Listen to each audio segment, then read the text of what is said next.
दोस्तों, क्या सच में प्यार किसी को पूरी तरीके से बदल देता है? आज की कहानी इस सवाल के जवाब को ढूंढने में हमारी मदद करेगी। एक हाई स्कूल लड़की जिसका नाम यूरा है, वो कुछ परेशान सी लग रही है। जैसे बाकी लड़कियां होती है उस तरह की तो वो बिल्कुल भी नहीं है, जिसका कारण है गरीबी। उसे हमेशा से एक अच्छे स्कूल में एडमिशन लेना था। शायद ये सपना उसका कभी पूरा ना हो सके। आज भी घर जाने पर वो उदास होकर बैठ गई। जब उसकी माँ ने उसे देखा तो उसका मन बहलाने की कोशिश में लग गई और कहने लगी कि कोई बात नहीं, ऐसे उदास नहीं होते बेटा, तुम्हें एक दिन अच्छे कॉलेज में एडमिशन जरूर मिलेगा। पर यूना को पता था कि ये बिना पैसों के मुमकिन नहीं है। वो अपने इन हालातों का जिम्मेदार अपने पिता को मानती है, जो किसी बच्चे की जान बचाने के चक्कर में खुद की जान से हाथ धो बैठे और हमें इन हालातों में अकेला छोड़कर चले गए। अगर उन्हें इतना ही हीरो बनना था तो कम से कम कुछ पैसे तो छोड़कर जाते हमारे लिए। उसके ये शब्द यूरा की माँ को तीर की तरह चुभते हैं, इसीलिए वो उसे एक जोरदार तमाचा जड़ती है। जिस बात से नाराज हो यूना अंधेरी रात में बाहर आ जाती है। तेज बारिश हो रही है, लेकिन उसके सर पर गुस्सा सवार है। तभी उसे कुछ ही दूरी पर एक गुफा दिखती है, जिसके अंदर दाखिल करने पर उसे चारों ओर टूटे फूटे सामान दिखाई पड़ते हैं। उसने आज सोचा है कि आज की रात वो यहीं गुजार लेती है, कल सुबह सीधे स्कूल चली जाएगी।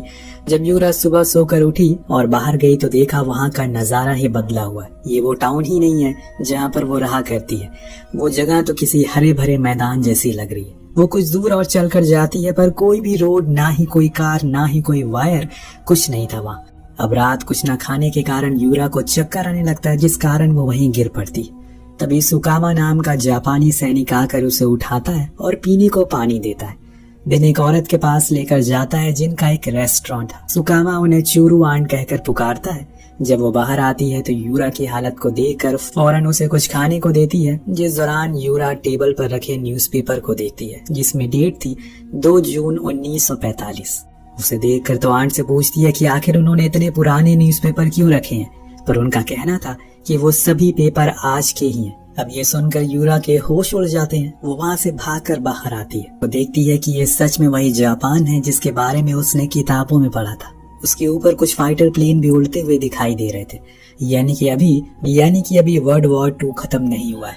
यूरा भागकर उसी गुफा के पास जाती है जहाँ से वो यहाँ इस दौर में आई है, लेकिन अब वहाँ जाने का कोई फायदा नहीं, क्योंकि अब कुछ नहीं होने वाला है। ये हकीकत है कि वो 2024 से 1945 में आ चुकी है। इसीलिए वापस थक कर आंट के पास आती है, जो उसे सोने के लिए एक रूम देती है। उस रात आंट यूरा को एक चॉकलेट देती है, जो सकुमा उसके लिए देकर गया था। वो उसे बताती है कि ये चॉकलेट सिर्फ गिने चुने सैनिकों को ही दी जाती है, सिर्फ उन्हें ही इसके स्वाद के बारे में पता है और किसी ने भी कभी इसे चखा नहीं है। उनकी बात सच थी। जब यूरा उसे अपने मुंह में रखती है तो उसका स्वाद सच में बेमिसाल था। सुबह होने पर आंट के साथ उनके काम काज में हाथ वो बटाने लगती है। यहाँ पर हमें ये पता चलता है कि ये रेस्टोरेंट सभी किस्म के सैनिकों के लिए मुफ्त था, क्योंकि आंट को लगता है कि ये जवान उनके लिए किसी फरिश्ते जैसे हैं, क्योंकि वो खुद की जान देकर हमारी जान बचाते हैं। इतनी ही देर में वहाँ यूरा की हम उम्र एक लड़की आती है, जिसके पिता ने कुछ मछलियाँ भिजवाई थी। ऐसा हर कोई करता है, जिस दिन भी उन्हें मौका मिलता है वो इस रेस्टोरेंट में कुछ न कुछ भेजा करते हैं, ताकि आंट इन जवानों को अच्छे से खाना खिला सके। सकुमा अपने कुछ साथियों के साथ आता है। जब उसकी नजर यूरा पर पड़ती है तो वो कुछ देर तो अपनी नजरें ही नहीं हटा पाता, लेकिन फिर उसके साथी उसे बैठ जाने को कहते हैं। दिन आंट सभी से यूरा को मिलवाते हैं और फिर वो उन्हें चाय परोसती है। जब बारी सकुमा के पास जाने की आती है तो यूरा उसे कल वाली चॉकलेट के लिए शुक्रिया कहती है, लेकिन तभी उसका एक साथी उसकी ट्रे में अपनी भी चॉकलेट रख देता है। फिर देखा देखी सभी एक एक करके अपनी अपनी चॉकलेट को वहाँ रख देते हैं, जो देखकर यूरा हैरान थी कि उन्हें ये कहाँ से मिली। तभी एक सैनिक बताता है कि वो लोग एक फाइटर पायलट है, जो कि एक स्पेशल कैटेगरी में आते हैं। हमें अलग किस्म का सम्मान दिया जाता है, क्योंकि हमें खुद नहीं पता कि कब हमारी मौत हो जाए। इसीलिए एक सम्मान के तौर पर ये कुछ चॉकलेट हमें मिलती है, सिर्फ हमें और किसी को नहीं। उसकी वो मौत वाली बात को सुनकर यूरा थोड़ी सहम सी जाती है, जो चीज सकुमा भाप लेता है। उसे पता था कि उसकी तबीयत ठीक नहीं है, इसीलिए खाने के बाद वो उसे एक चोटी पर लेकर जाता है, जहाँ से नजारा बहुत ही खूबसूरत था। देखने पर वहाँ पर लिली के फूलों का एक बगीचा था, जिसके बीच खड़े होकर यूरा का मन मनमोहक हो जाता है, क्योंकि ऐसी खुशबू उसने आज तक कभी महसूस नहीं करी। दोनों कुछ देर बातें करते हैं, जिस दौरान यूरा उससे पूछती है क्या वो जो करता है उसमें उसे डर नहीं लगता।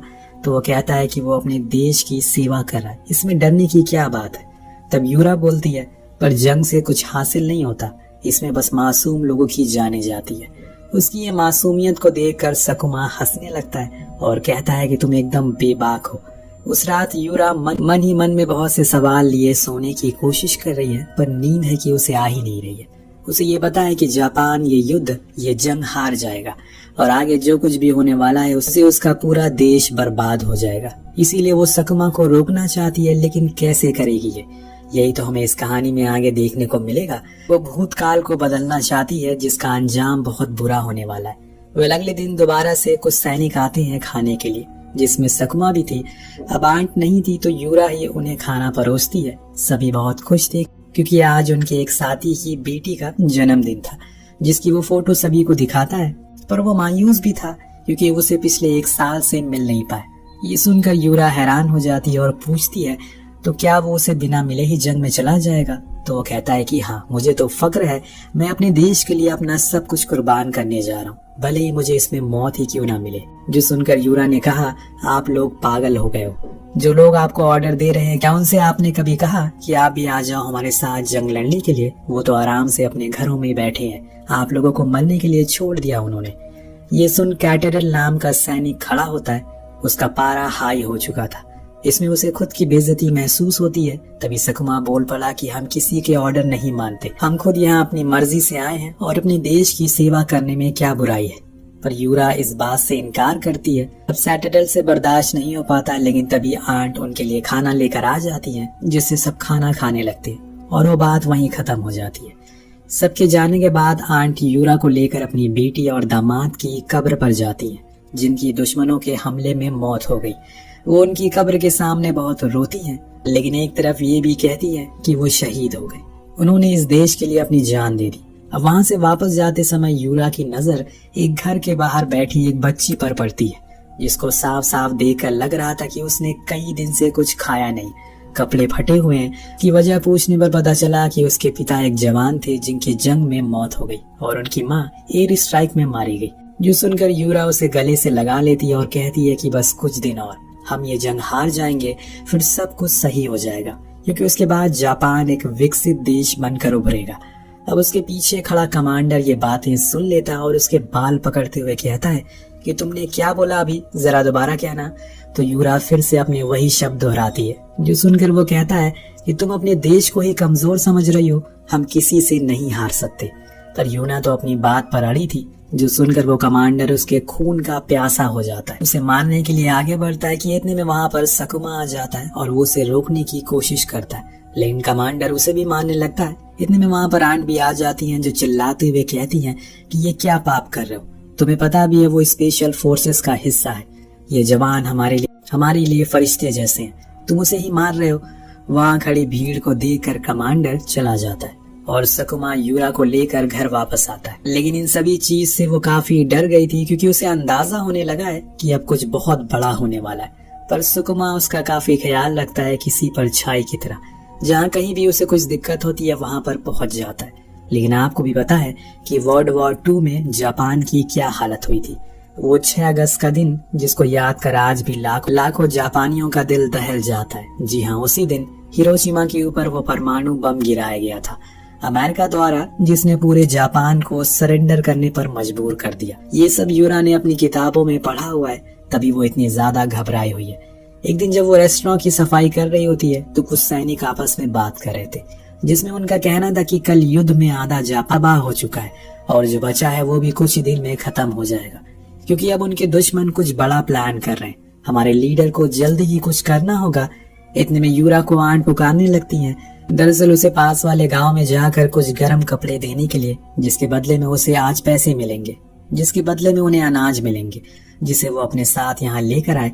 पर आज के दिन उसकी आंखों के सामने वो सब कुछ दिखने वाला है जो उसने कभी किताबों में पढ़ा था। जब वो एक खेत के पास पहुंचती है तो महसूस करती है कि कुछ लोग डर कर उसी की ओर आ रहे हैं। तभी उसकी नजर आसमान पर पड़ती है, जहाँ कुछ दुश्मनी जहाज उड़ रहे हैं।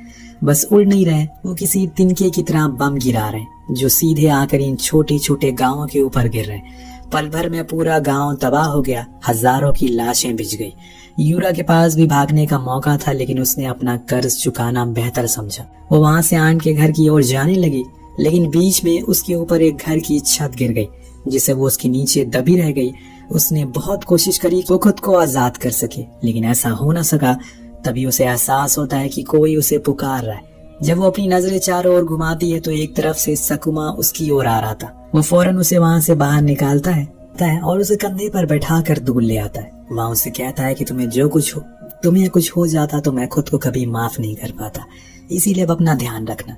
उस रात सकुमा को कुछ बेचैनी सी थी, इसीलिए वो बाहर आता है, जहाँ पर उसका एक साथी इतारा बैठा हुआ था। वो भी परेशान था। इस बात को लेकर वो परेशान था कि उसे जंग में जाना चाहिए या फिर नहीं, या फिर अपनी माशूका के पास ही रहना चाहिए, क्योंकि अब एक ही वही लड़की बची है जो जिंदा है और उसके लिए घर वाले, उसके रिश्तेदार, सबको उसने जंग में खो दिया। अब मैं उसे खोना नहीं चाहता हूँ। अगले दिन अब सभी सैनिक एक बार दोबारा से आंट के रेस्टोरेंट पर आते हैं, क्योंकि आज उन्हें अलविदा कहना था।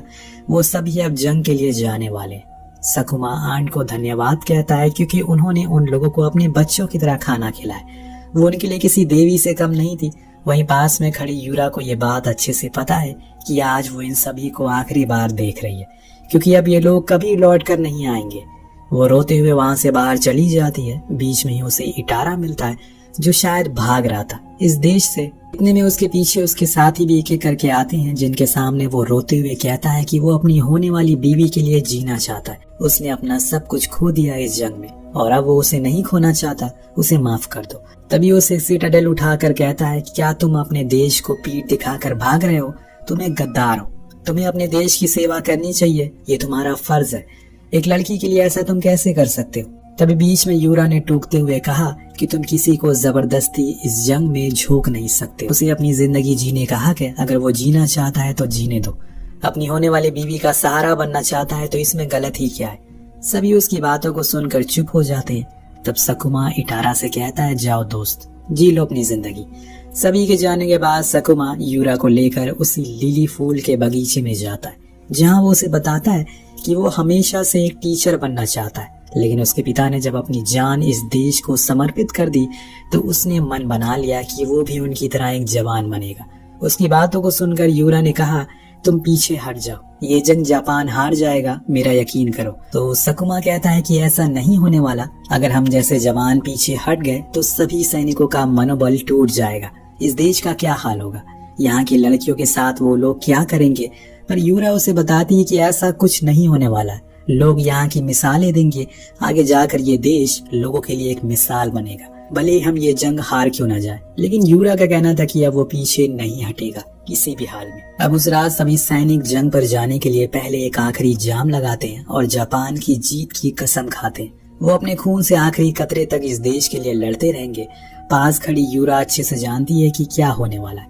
वो एक बारी फिर से नम आंखों से सकुमा को रोकने की कोशिश करती है। रोते हुए कहती है कि प्लीज मेरी बात मानो, मत जाओ, अभी भी कुछ नहीं बिगड़ा। लेकिन सकुमा नहीं मानता और चला जाता है। सुबह होने पर सभी गांव वाले बेस कैंप तक जाते हैं उन्हें गुड लक कहने के लिए, लेकिन योरी नहीं जाती क्योंकि उसने पहले ही मन बना लिया था। तो वो दोनों लोग चले जाते हैं। उस जगह की सफाई करने के दौरान उसके हाथ एक लेटर मिलता है जिसमें सकुमा का नाम लिखा था, जो लेकर वो उसे देने के लिए जाती है। शायद उसे कुछ कहना भी था। उसने पूरी जान लगाकर अपनी साइकिल को चलाया, लेकिन अफसोस कि उस प्लेन के आगे वो हार गई। ऐसा नहीं है कि वो वहां तक पहुंच ना सकी, वो पहुंच गई, पर उस भीड़ के शोर में उसकी आवाज कहीं गुम सी हो गई। वहीं सकुमा पूरे जोश के साथ उड़ान भर लेता है और ठान लेता है कि अपने पिता की मौत का बदला लेकर आएगा। वो जवान जैसे जैसे उड़ान भर रहे थे, उनकी आंखों में आंसू थे, क्योंकि वो भी जानते हैं कि ये उनके आखिरी पल है अपने परिवार के साथ। यूना उन्हें देखकर रोने लगती है। वो इतनी जोर से चिल्लाती है कि वहीं बेहोश हो जाती है। जब उसकी आंख खुलती है तो खुद को वहीं पाती है जहां पर वो आज से कुछ दिन पहले सोई थी, यानी कि अपने शहर में। उसने जब अपने कदम बाहर रखे तो वहाँ कोई भी लिली का मैदान नहीं था, बल्कि वहाँ तो अब ढेर सारे घर बन चुके हैं। क्या ये कोई सपना था? जब वो अपने घर जाती है तो उसकी माँ उसे सही सलामत देखकर बहुत ज्यादा खुश होती है, क्योंकि उन्होंने तो उम्मीद ही छोड़ दी थी उसके वापस आने की। यूरा उनसे अपनी सारी गलतियों की माफी मांगती है, लेकिन उसकी माँ कहती है कि अब वो जैसे जीना चाहती है जी सकती है, उसे कोई नहीं रोकेगा। जब से वो वहाँ से लौट कर आई है उसके अंदर एक बदलाव आ गया है। जो उसके दोस्त भी महसूस करते हैं आज से पहले उन्होंने कभी भी यूरा को ऐसे नहीं देखा। क्लासेस के दौरान एक दिन उन्हें बताया जाता है कि कल उन सभी को एक वॉर म्यूजियम में लेकर जाया जाएगा, इसीलिए सभी लोग कल बैग लेकर ना आए। खैर अब अगला दिन आता है और सभी लोग उस म्यूजियम में पहुंचते हैं जहां पर सभी प्रकार के वॉर प्लेन रखे हुए थे। कुछ लोगों की तस्वीरें थी जिनमें से कुछ पायलट थे, कुछ कमांडर थे। उसी की तस्वीर यूरा को अपनी ओर खींचती चली जा रही है जो हूबहू सकुमा की तरह लग रही है। जी हाँ, यहाँ पर उसी के बारे में लिखा हुआ है जिसमें उसके एक लेटर का भी जिक्र था जो कि उन्होंने अपनी प्रेमी को लिखा था। जब यूरा उस लेटर को पढ़ती है तो उसमें यह बयां किया हुआ था कि डियर यूरा, मैं सकुमा उसी बगीचे के बीच खड़ा हुआ हूँ जहाँ पर मुझे फूलों से ज्यादा तुम्हारी खुशबू का आनंद आता है। मैं तुम्हें हमेशा से कहना चाहता था कि तुम मुझे बहुत अच्छी लगती हो। मैंने ये कभी कहा ही नहीं क्योंकि फिर तुम मुझे कभी जंग में जाने नहीं देती। मैं तुम्हें हमेशा खुश देखना चाहता हूँ, तुम्हें तुम्हारी पसंद की जिंदगी को जीते हुए देखना चाहता हूँ। तुम बहुत ही चंचल हो, हमेशा उसी तरह बने रहना। चलो अब मैं अलविदा लेता हूँ, फिर मिलेंगे किसी मोड़ पर। ये पूरा लेटर पढ़कर यूरा का दिल एकदम दहल जाता है। वो वहीं जमीन पर गिर जाती है और फूट फूट कर रोने लगती है क्योंकि अभी तक जिस हादसे को सपना समझ रही थी वो एक हकीकत थी। उसने सच में समय यात्रा की थी जहाँ उसे पहली बार प्यार का एहसास हुआ। वो उसी फूलों के बगीचे में जाती है लेकिन अब वहाँ सिर्फ एक फूल बचा हुआ है। उसे ये पता चला कि असल में जिंदगी का क्या मोल है, हर एक दिन की क्या कीमत है, ये एक सिपाही को ही पता होता है। भले ही कुछ दिन यूरा ने सकुमा के साथ बिताए लेकिन उतने दिनों में ही उसने उसके दिल में एक गहरी छाप छोड़ दी। इसीलिए वो फैसला करती है कि जो उसका सपना था वो खुद उसे पूरा करेगी और टीचर बनकर रहेगी ताकि आने वाली पीढ़ियों को समझा सके कि जिंदगी का क्या महत्व है, वो बता सके। जिसके साथ इस खूबसूरत कहानी का यही पर अंत हो जाता है। वेल आपको कहानी कैसी लगी नीचे कमेंट करके जरूर बताएगा। मिलते हैं अगले वीडियो में। Thank you so much watching. Peace out.